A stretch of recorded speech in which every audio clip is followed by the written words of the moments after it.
Welcome to Pup Daddy Reef. Today I have an MP10 QuietDrive pump from VorTech.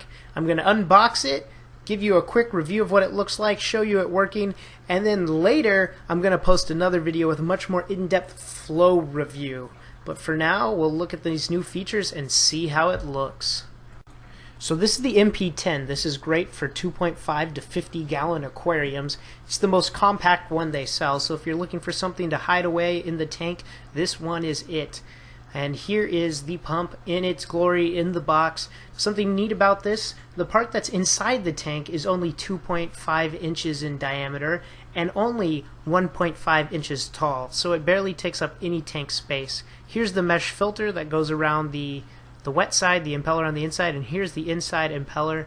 It's got a very nice open bird nest, soft padded part to hold it in place, and pretty big wide propeller blades. So I'm going to set that down and we are going to look at the magnetically coupled driver. Now this part here is where the motor and the bearings are. It's got a soft, kind of almost a sticky surface, holds it on the outside, and then it looks like there's, I'm going to take off the sticker. This is the best part. Drum roll please. Oh yeah, now the sticker's off it. It's ready to go. But this part's also pretty compact. It's once again, it's only 2.5 inches in diameter, 2 inches sticking out.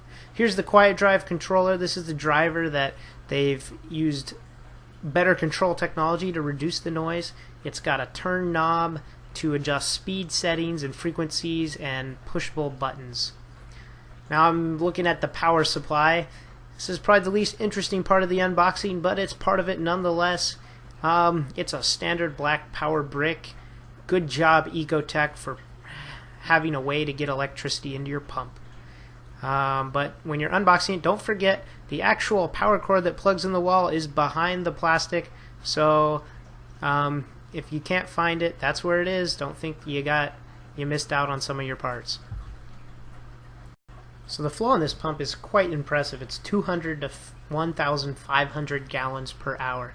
That is a whole bunch of flow. One thing that I'm kind of interested in, or I kind of take with a grain of salt, is you're probably never going to run any pump you buy at the maximum speeds. Just almost every pump, when it gets up to those high speeds, vibrates a lot, it's noisy a lot, and I always recommend, don't run it on the higher ends. If you need to run something at the higher ends, it means you should probably go up one more in the power supply. And I'm just looking at the final things in the box. There's some little pieces to hold your cords. There's some Velcro to hold your controller, and that's about it. So this is the MP10 QuietDrive VorTech. Looks good, pretty compact, almost the size of these Corellia Nanos that have way less flow. Of course, are way more affordable. So let's check it out in the tank. So here's the pump in the tank, and it looks pretty good. It's much more compact inside than these little Corellia Nanos that I use, and those have a lot less flow. But aesthetically, it doesn't look that great on the outside of the tank. It sticks out significantly. I think these are great if you're going to put them behind the tank, or if you're going to put them on other walls on the side that face the wall. But directly on the side, like where I have it, isn't as pleasing. Here's a quick look of it in the tank. It's rocking up some flow and it looks good. Let's take a look at the driver now. Here's the driver. It has a purple, actually changes color, the dial, based on the setting that it is, and then there's colors that rock back and forth indicating the state of the pump. While the pump's not loud, you can hear the sound. If you listen closely in the video, you can hear the pulsing of it as the motor revs up to push water across the tank.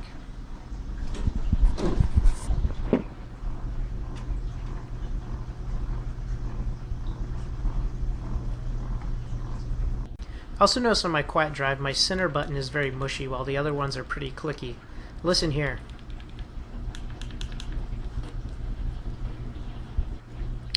And there's one last shot of the final set of components that you get in the box. I have it on my reef tank now. This is my 29 gallon. I'll probably move it to my 20 gallon just because this one has good flow in it already. Please subscribe to my channel so you will be the first to know when my extended review comes out of the performance of this device. Also, click in any of the boxes above to check out my review of the Nuvo Fusion 20-gallon aquarium. It's a great aquarium. And also click above to check out my review of the Tessel aquarium lights. Thank you very much and happy reefing.